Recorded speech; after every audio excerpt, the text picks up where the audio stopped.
Sur ce, mes très chers amis, très chers, je suis dans la joie d'être là pour vous partager la parole qu'il y a dans mon cœur. Une joie qui m'étreint comme ça. Vous savez que quand c'est comme ça va, ça risque de bastonner. Ça risque de bastonner. Mais c'est comme ça, en même temps, c'est comme ça, mes amis. C'est Pentecôte. Hein? This Pentecôte, mes très chers, comme je l'ai dit, ce n'est pas l'anniversaire du Saint-Esprit, mais c'est l'anniversaire, disons-le comme ça, maybe, peut-être que ça peut passer, de l'Église. Hein? De l'Église, mes très chers. Ok. Aujourd'hui, on va partir de quelque part. Ce quelque part, vous connaissez l'histoire de ce cher Isaac.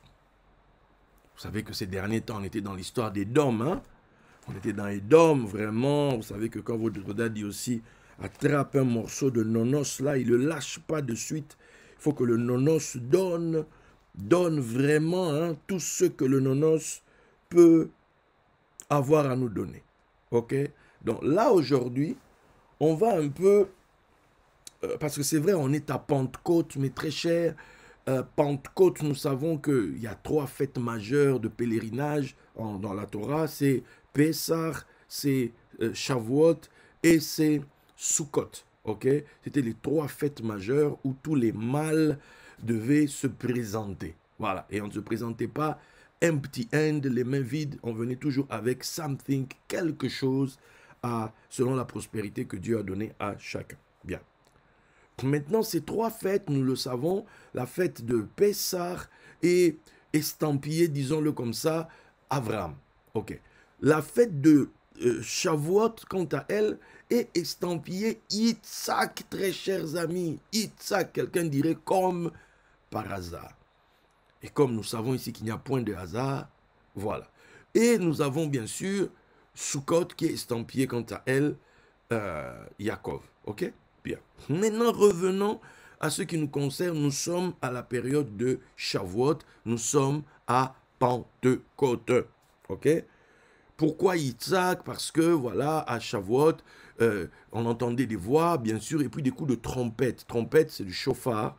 Et le chauffard, c'était la corne de bélier. Ok? Et le bélier, forcément, ça nous ramène à la ligature d'Yitzhak, le fameux bélier qui a été pris par ses cornes. Ok? Voilà. Donc c'est comme ça quelque part que l'on connecte hein, Yitzhak à cette affaire-là. Bon, quant aux autres considérations techniques, ce n'est pas le lieu, hein, il faudra encore faire des recherches et compagnie. Donc, bien, je salue tous ceux qui nous suivent, que ce soit sur YouTube, que ce soit sur Kafriel TV, que ce soit sur Facebook. Voilà. Donc, mes très chers amis, si vous êtes hommes de Dieu, recevez mes salutations. Recevez mes hommages, recevez, bref, tout ce qui est protocolairement admis, recevez cela en vos titres et qualités. Bien. Maintenant, ça va faire mal.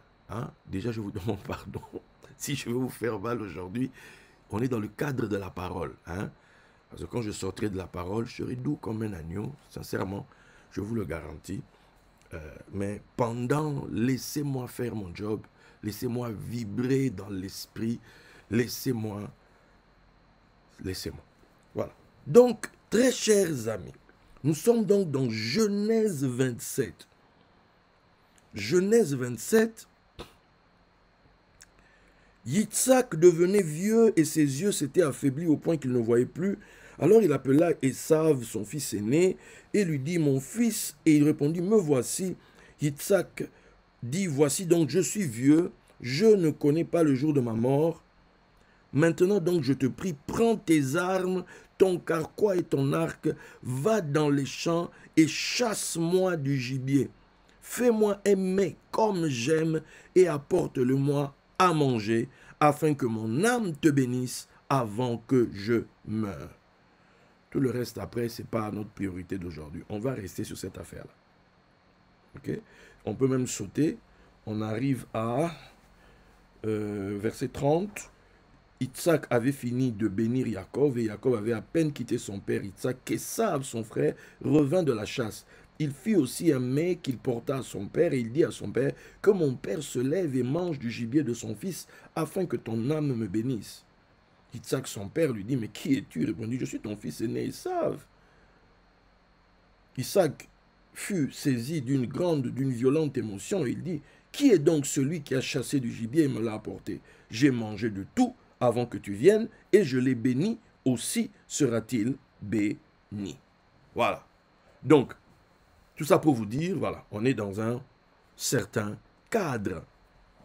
Nous sommes en train de parler aujourd'hui de quelque chose d'hyper important. Nous sommes dans la Pentecôte. Okay? Un mystère de la Pentecôte. On verra un titre à la fin, mais comprenez comment je vais, là où je vais, etc. Okay? Je suppose que ce matin, dans les églises, ça y est allé par rapport à la Pentecôte. Voilà. Même moi, ce matin, j'ai prêché et j'ai parlé de... comment on va dire ça, par rapport, c'est ici ce qu'a dit le prophète Joël. J'ai expliqué que souvent quand on lit ce texte, oui, dans les derniers temps, je répondais de mon esprit, mais quand vous allez dans Joël, c'est après cela, tu vois. Après quoi? Après des événements qui ont eu lieu, il y a un contexte dans cette prophétie de Joël, c'est un contexte où il y a eu un problème par rapport à l'abondance. Il y a eu une invasion de sauterelles. Vraiment, tout le pays a été dévasté. L'économie est par terre. La famine comment dire, est à la porte. C'est vraiment la galère de chez galère, à tel point qu'on interpelle les hommes de Dieu en leur disant il n'y a plus d'offrande et de libation dans la maison de Dieu même. C'est-à-dire que les gens n'ont même plus de quoi apporter d'offrande à l'église, tellement la galère est là. Tellement c'est chaud, tellement c'est compliqué de chez compliqué. Donc, et maintenant donc on dit aux hommes de Dieu d'aller prier, d'aller chercher la face de Dieu, parce que peut-être que Dieu aura compassion, Dieu changera d'avis, Dieu fera quelque chose pour le peuple. Et effectivement, Dieu a compassion, Dieu renvoie l'ennemi du nord, etc. Dieu renvoie toutes les sauterelles et compagnie. Et au final, il va envoyer la pluie de la première, de l'arrière-saison, etc. Et il va redonner à son peuple le double de ce qui avait été dévoré par la grande armée. Donc Dieu va rendre l'abondance dans la vie de son peuple.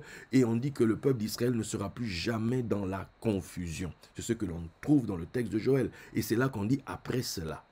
C'est-à-dire après que Dieu ait rétabli l'abondance du peuple, après que Dieu ait éradiqué la pauvreté, éradiqué la galère, éradiqué tout cela, maintenant Dieu dit après cela je répandrai de mon esprit. Donc il y a des manifestations de l'esprit qui sont totalement différentes. Ici, c'est-à-dire que les gens sont tous témoins de la situation, les gens sont tous témoins de dans quoi nous étions tous, et puis les gens sont témoins du fait que Dieu a exaucé ses serviteurs, Dieu a exaucé la prière qui est montée vers que tout le peuple a prié, et là maintenant, il y a une restauration économique. Voilà, disons ça comme ça, une restauration financière.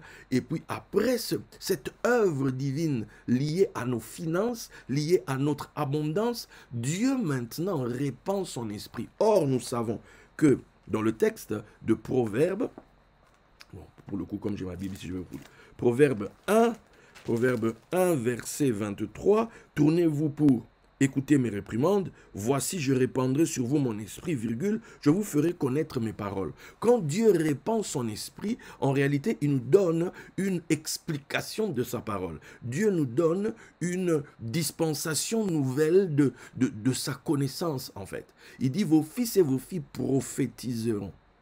Tu vois, ils vont pas juste parler en langue, une langue inconnue. Non, non, non, non, non. Ils vont prophétiser. C'est-à-dire, ils vont nous donner un message intelligible. Ils vont nous donner un message divin clair.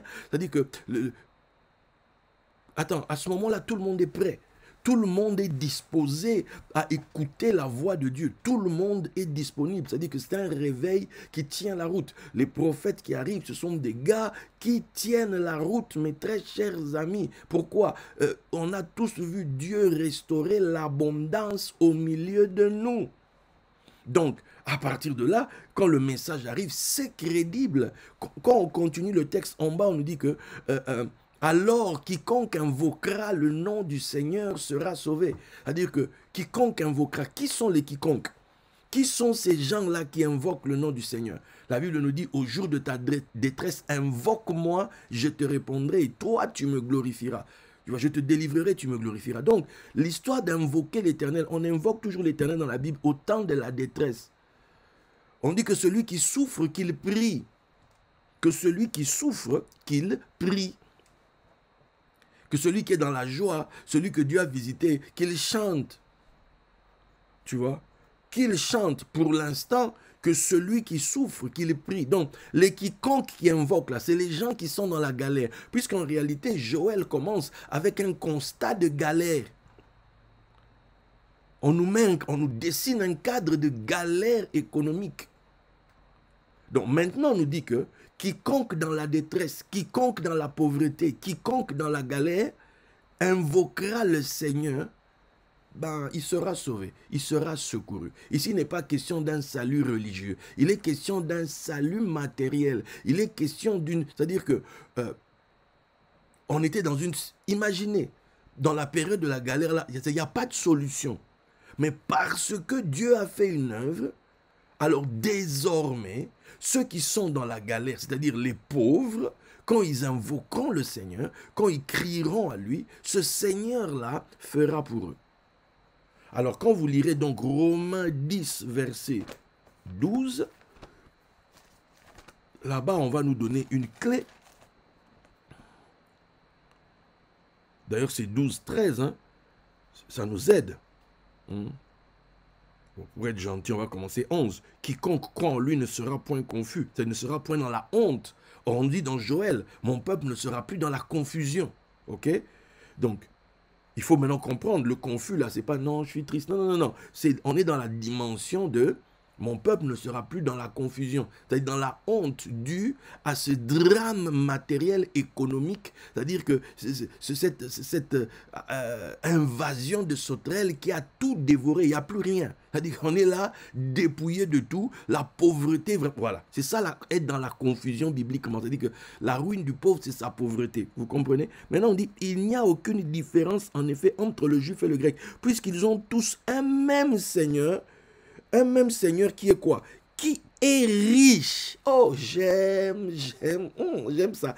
Le Seigneur est riche pour tous ceux qui l'invoquent, c'est-à-dire tous ceux qui sont dans la détresse. Lui, il est riche pour eux. Il est le Seigneur des pauvres, mes amis. Il est le Seigneur en qui les pauvres mettent leur espoir, en qui les pauvres mettent leur confiance, parce que si les pauvres l'invoquent, donc on nous dit, car quiconque invoquera le nom du Seigneur, ce Seigneur qui est riche, quiconque l'invoquera sera sauvé. Voilà pourquoi cette histoire du Saint-Esprit qui vient, quand le Saint-Esprit arrive, on nous dit qu'il distribue des dons. C'est-à-dire, ce sont des signes spirituels, ce sont des signes spirituels de ce qui doit se passer en réalité. Tu vois? C'est-à-dire que Dieu ouvre, on dirait, un distributeur automatique. On dit, voilà, les dons, le don du Saint-Esprit, les dons, ce sont des dons. Il les distribue. Tu vois? C'est un distributeur qui arrive au milieu de nous. Mais ça, ce n'est que d'abord que la dimension spirituelle. Parce que, en fin de compte, le salut, c'est quand le salut est entier. Parce qu'il y a les arts, c'est le début, mais il y a l'accomplissement. Celui qui persévérera jusqu'à la fin qui sera sauvé. Maintenant, ce salut-là, mes très chers amis, il consiste en quoi? Ben, c'est que la gloire et l'honneur rentrent dans la vie de quelqu'un. Bien. Maintenant, ne vous en faites pas, on va revenir à Isaac. Maintenant, on va faire mal à quelqu'un. Oh Seigneur, j'ai envie de mordre. J'ai envie de mordre, Bandeko. Attends. Aïe, aïe, aïe, aïe, aïe. Ouh. Cette histoire, maintenant, le salut. Tu vois, quiconque invoquera le nom du Seigneur sera sauvé. D'où? Qu'est-ce qui se passe à Pentecôte? À Pentecôte, on a donc Pierre qui se lève, Pierre qui fait son grand discours.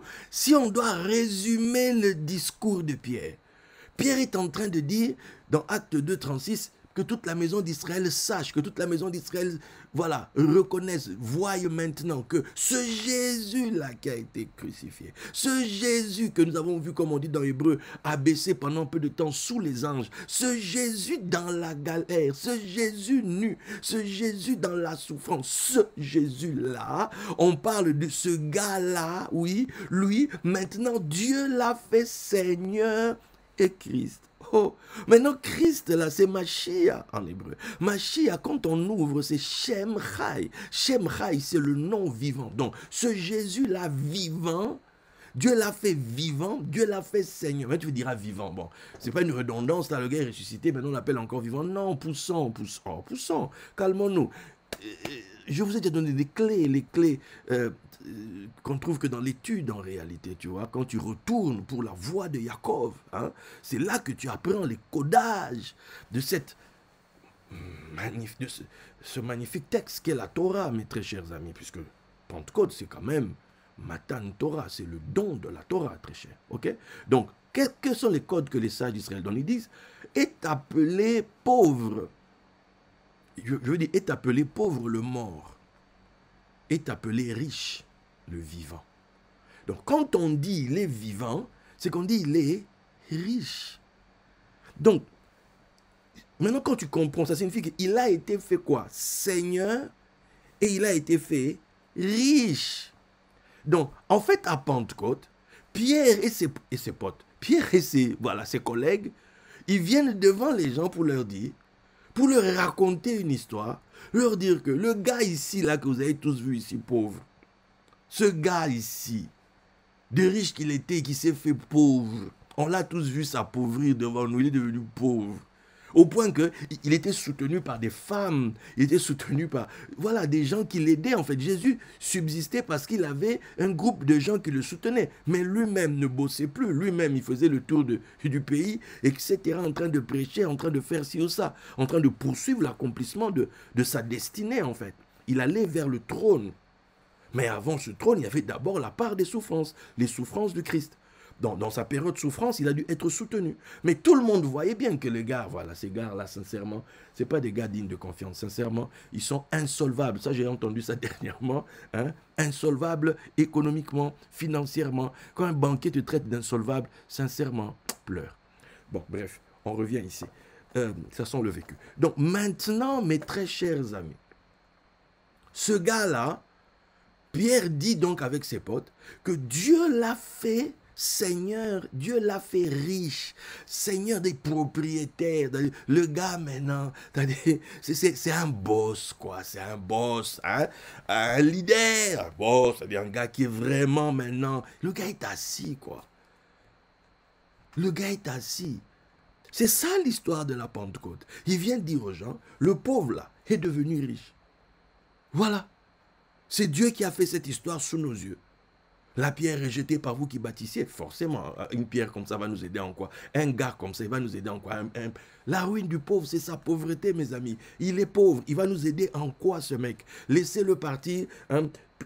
Pouvons-nous dire cuver sa pauvreté? Hein? Voilà.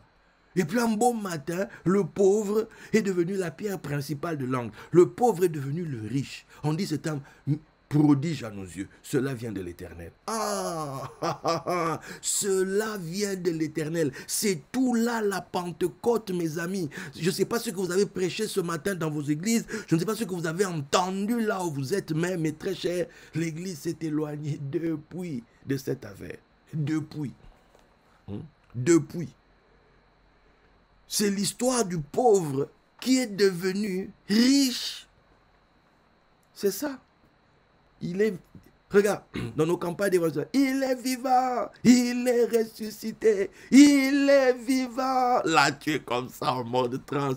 Il est ressuscité. Qui? Jésus. Qui? Acclamez Jésus. Tout le monde est là content, etc. Maintenant, quelqu'un qui est de l'intérieur, parce que là, tu as fait des choses de l'extérieur. Le gars qui t'entend, il est en mode, il est vivant, il pense qu'à un gars comme toi. Il pense, puisque toi qui applaudis, donc apparemment toi aussi tu es vivant. Donc toi aussi tu applaudis, donc tiens, il est vivant, il est vivant. Oh vraiment, il était mort, donc il avait arrêté de vivre biologiquement. Et il est. Donc toi tu ne penses que cette histoire ne concerne que ça. Alors que c'est une histoire qui remonte à l'Égypte ancienne, je veux dire l'Égypte biblique, avec l'élévation de Joseph. La tradition va nous dire que quand Pharaon appelle Joseph, Joseph entre dans la prison de Pharaon, que maintenant il est transformé en fait. Il sort de prison et c'était terminé. La gloire, on le change de vêtements, etc. etc. On lui change de nom, on lui donne une femme, on l'établit. Tout ça, et Joseph va dire, c'est l'Éternel qui ressuscite le pauvre de la poussière, l'indigent du fumier, et il le fait asseoir avec les grands. C'est de ça dont il s'agit, mes très chers amis. C'est de ça dont il s'agit. Est-ce que vous me comprenez? Maintenant, c'est ça qu'on vient raconter aux gens. Écoutez, quand Pierre parle, Pierre est en train de vouloir expliquer que ce Jésus-là, c'est un roi. Donc, il veut expliquer, il montre, vous avez vu tel texte, voilà. Il veut expliquer, en fait. Maintenant, eux, ils sont les témoins de l'affaire. Ils sont les gars, le cercle number one. Les gars qui ont cru au pauvre pendant qu'il était pauvre. Qui ont vu en lui que ce qu'il raconte là n'est pas faux. Même si ça a été chaud, qui se sont barrés pour certains. Mais, à Pentecôte, ils sont debout. Ils sont les garants, ils sont les dépositaires du témoignage. Donc ils peuvent dire que pour que quelqu'un soit un apôtre avec nous, il faut qu'il soit là, témoin depuis le baptême des gens jusqu'ici. Tu vois. Donc en réalité, toute cette histoire, ça a commencé avec Jean. Pour arriver là où ça devait arriver. Maintenant, quand Pierre a fini tout ça, les gens sont... Attends, sincèrement, en Lingala dit Atayo Moko, même toi-même, mon très cher, même toi-même, tu es assis seulement comme ça à l'église. Il y a un gars qui arrive, que tout le monde savait que c'était un pauvre, tout le monde le connaissait. Hein? Maintenant, le gars que tout le monde connaissait, soit il est entré dans l'église, soit il vous a envoyé une vidéo de lui. Le gars est à Monaco. Il est dans le grand hôtel là-bas, dans la plus belle des suites. Le gars est posé comme ça, entouré de tous ceux qui peuvent exprimer qu'il est dans la gloire. Je ne vais pas choquer les gens. Mais le gars est posé, il vous dit, mais très cher, je vous disais, Dieu a eu pitié de moi. Oh, Dieu a fait pour moi. Regardez, et puis vous montre juste ce que le gars est devenu riche. Hein? Je pense que ce jour-là, au culte, tu vas dire à Dieu, Seigneur, non, tu vas recommencer à prier. Tu vas être là, oh Seigneur, Seigneur. Le gars seulement qui était ici. Le gars même, tu commences à dire, le jour-là, je m'avais demandé du pain, j'ai refusé. Et moi, c'est comme quand tu es assis comme ça, le gars dont tout le monde se moquait, vous êtes assis comme ça, le gars devient président de la République. Tu dis, maintenant ce sont ceux qui étaient ses potes, qui se deviennent des... Attends, les gars, ils sont contents. Les gars, ils sont... On le voit chez nous au Congo, hein, les anciens amis de notre vénéré président. Quand leur pote est devenu président, mais tous sont débarqués à Kinshasa. Tous ont débarqué à Kinshasa.